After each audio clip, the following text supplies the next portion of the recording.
My sister-in-law's boyfriend took over my garage as his man cave and threatened me when I told him to move out. I still remember stepping off the plane after nearly 3 years stationed overseas. My body ached, partly from jet lag and partly from an undercurrent of tension that had built over the last several months. I'd been away from my home country for so long that even the smell of the airport, coffee, cleaning detergent, and vague traces of aftershave from fellow travelers felt almost alien. My wife Linda greeted me with a smile that didn't quite reach her eyes.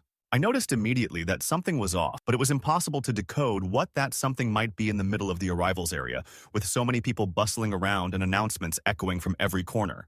My name is Martin. I'm 40 years old, and for much of my adult life, I've worked as a technical consultant. My line of work has taken me from country to country, often leaving Linda to handle our domestic affairs on her own. Before I left for this most recent overseas contract, Linda and I decided to buy a new house, one in a suburban neighborhood with a big yard and a two-car garage. It was the quintessential dream, or so I believed at the time. I played a major role in financing it, though Linda herself put in a decent chunk of her savings. Yet I was mostly absent during the entire purchasing and moving process. I trusted Linda's judgment. When Linda picked me up, she told me her sister Sandra, along with Sandra's 2 children and her boyfriend Mark, were temporarily staying in our house. She said it matter-of-factly, leaving out most specifics. The arrangement, as Linda explained, was for Sandra's little family to have a place to stay while they got their feet under them. Sandra had gone through a rough patch, and this was the easiest solution to keep her kids safe and provide some stability. I didn't pry then. I was tired and just wanted a hot shower, a simple dinner, and my bed. I didn't realize the full scope of what I had signed on for. The first sign of trouble, I suppose, was the persistent mention of Mark. In her phone calls and emails, Linda would talk about Mark, referencing him in ways that felt unusual. He was a grown man in his early 30s, but Linda's descriptions of him always came with disclaimers. He's a really good guy, just quiet. Or, he's helping Sandra with rent, though money's a bit tight right now. Something in her tone suggested that Mark had become a wedge issue even before my return. I never pressed it. Perhaps I should have. I arrived home on a sticky summer afternoon, stepping into a living room that smelled of air freshener and leftover pasta. Boxes lined the walls, some were labeled with my name, some with Linda's, and many scrawled with Sandra or kids in thick marker. It was as if, even after 2 years, Linda and Sandra had never gotten around to properly unpacking everything. The scene felt temporary. A way station of cardboard boxes and half-finished decorating. Then I noticed the door to our two-car garage. It had an extra latch. That was new. I remember turning to Linda and asking why there was a new lock on the door. She gave me this half-smile and said Mark had been using the garage as a workspace. He said he needed some privacy. At the time, I shrugged it off. After all, what was the harm in letting someone have a little man cave if I wasn't around to use the garage? I didn't have a car in the States at that moment. It was still overseas in store. Truthfully, I was exhausted. I nodded, accepted it, and chalked it up to one of those concessions you make for family. You help out. You're flexible. That's what people do. The first 2 weeks back in the States felt surreal. I was glad to be home, but a gnawing discomfort took root in my gut. It started small, little observations about how Mark and Sandra's family integrated into our daily routine. For instance, Mark almost never appeared during daytime hours. He slept in the garage, apparently by choice, then emerged around dinner time to shuffle to the bathroom or rummage through the fridge. He'd sometimes slip out the back door and disappear for a while. I was never sure if he was going to work or just stepping out for a walk. It was unclear. During that stretch, I tried to get reacquainted with Linda. We had a lot of catching up to do. 3 years of living apart places a huge strain on any marriage. Yet every time we tried to have a private conversation, it felt as though Sandra or her kids or Mark was lurking in the background. Even though Mark kept to himself physically, there was an ever-present sense of intrusion. He was still in the building, still occupying space, and I felt like a stranger in my own home. One evening, Linda and I were cooking dinner together, our attempt to revive an old tradition, when the basement door opened. Sandra's older child, Anna, stepped into the kitchen and wordlessly began rummaging through the drawers as if on a scavenger hunt. Linda asked if she needed help finding something. Anna shook her head and mumbled, "Mom told me to get some measuring cups." Then she trudged back downstairs. That was the first moment I understood how unsettled everything was. We had no boundaries, no established norms, no designated private spaces. It was a free-for-all. Then came the question of finances. Mark and Sandra were supposed to pay a modest rent to help cover the mortgage and utilities, $700 a month. It was Linda's idea. She set the rate low enough that it would be feasible for a family of 4, but high enough to offset the increased cost of electricity, water, and groceries. But almost from day one of my being home, the payments arrived late or short. Sometimes they paid $500, sometimes as little as $300. Linda felt awkward pressing them for the missing amounts. Whenever the topic came up, Sandra's face would scrunch into guilt, and Mark would abruptly leave the room, as though physically fleeing the conversation. Linda confided in me one night, whispering in our bedroom. She said she couldn't be too hard on them because Sandra had had such a difficult time, and Mark couldn't seem to hold a steady job. She knew it wasn't fair to me. I had fronted most of the money for the house, but she asked for my patience. And I tried to be patient, even as I watched the missed payments pile up and the utility bills grow. The short rent payments, the late fees, and the general sense of not having my own space began to erode my patience. Linda and I argued more often, civilly at first, but tension was clear. She hated being caught between me and her sister. Meanwhile, Mark seemed oblivious, or at least unconcerned. He avoided me when possible, barely said hello or good morning, and retreated to his garage hideaway. Sandra oscillated between apologizing profusely for the inconvenience and justifying why they needed more time. About 7 months after I returned, I floated an idea to Linda. We could buy a second home. If we found a small, more affordable place, we could move into it and let Sandra's family rent our current home. That would give everyone space. Linda loved the idea. She found a handful of listings, and we even went to a few open houses. There was this charming 2-bedroom near the edge of town. Nothing fancy, but it had a cozy backyard and a remodeled kitchen. We both liked it.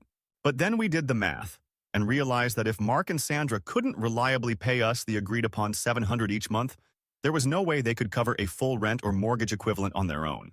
We weren't wealthy enough to float 2 mortgages if they defaulted.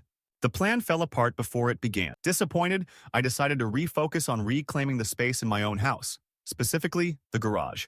Ever since I was a teenager, I dreamed of restoring a classic motorcycle. I'd even saved up enough money overseas to afford a used one. So one day, I brought home a 1970s model that needed a lot of work. All I needed was the garage. Mark had initially agreed to clear a section, a place to roll the bike in and set up a small workstation. Weeks passed, then months, and he never moved a thing. I asked nicely, explaining how important this project was to me, but he made excuses. He needed more time. He didn't have enough boxes. He had nowhere else to put his stuff. My frustration grew. By mid-December of the second year, I'd had enough. I gathered everyone, Linda, Sandra, and Mark, in the kitchen. I calmly explained that Mark needed to remove his belongings from the garage by the first week of January. He could set up the boxes in a corner or rent a storage unit, but he had to give me enough room to bring in the motorcycle and start work. He agreed, or at least he feigned agreement, avoiding eye contact. January came and went with no progress. Mark seemed more entrenched in the garage than ever. Every time I ventured inside, I found more junk. Old furniture, used tires, random tools, open boxes with dusty trophies, a tangle of wires. Some items spilled across the floor, others stacked precariously on makeshift shelves. The place was impassable. Linda was sympathetic, but she also felt stuck. Mark was her sister's boyfriend, and Sandra pleaded for more time. Sandra said Mark was depressed, that he disliked living here, that once they saved a bit of money, they'd leave. One evening, I confronted Mark in the kitchen. He'd come upstairs to raid the fridge. Mustering my calmest tone, I asked if there was any update on clearing the garage. He muttered something about being busy, which only fueled my frustration. I snapped and told him I'd been asking nicely for months, and he'd broken every promise he'd made. He slammed the microwave door, spun around, and leveled a glare at me. He was taller than me, broader in the shoulders, and angry, really angry. He snarled that I should back off or I'd get what's coming. It hung in the air like a thundercloud, and I felt my pulse spike. I stared at him, refusing to be intimidated in my own house. He stormed away, telling me he wouldn't speak to me anymore, that I should talk to Sandra if I had a problem. Shaken, I told Linda. She went pale when she heard he'd threatened. This can't continue, she said. She promised to talk to Sandra. Linda tried, explaining that Mark's threat was unacceptable. Sandra apologized for him and swore it wouldn't happen again, but I wasn't reassured. I'd seen the rage in his eyes. That week, I consulted a local attorney about my options, though Mark wasn't on any formal lease. He'd been living in the house for 2 years, paying some form of rent. The attorney explained that, legally, I couldn't just throw him out without following a proper notice and eviction process. That was the last thing I wanted to hear. But if Mark refused to leave, I'd have to serve him a notice to vacate and give him a reasonable time frame. If he didn't comply, I'd have to go to court. It was a nightmare scenario, but necessary to protect myself and Linda. We tried one more family meeting. Linda and I sat down with Sandra and Mark. We asked for a realistic timeline for them to move out, or, at the very least, to clear the garage. Mark was cagey, defensive. Sandra looked miserable. He claimed he needed more time, maybe a month or two, but he didn't commit to any specific date. I stated plainly that I could no longer tolerate the threats or the failure to free up the garage. He rolled his eyes and offered a half-hearted promise to clear the space soon. The meeting ended in stalemate. Days later, I came home early and found the garage door ajar. Mark wasn't inside, but I saw some papers on a table, including a blank eviction notice form and references to tenants' rights. It looked like he was researching how to fight eviction. I wasn't sure if that meant he was preparing for a legal battle or simply understanding his options. Either way, I felt a chill.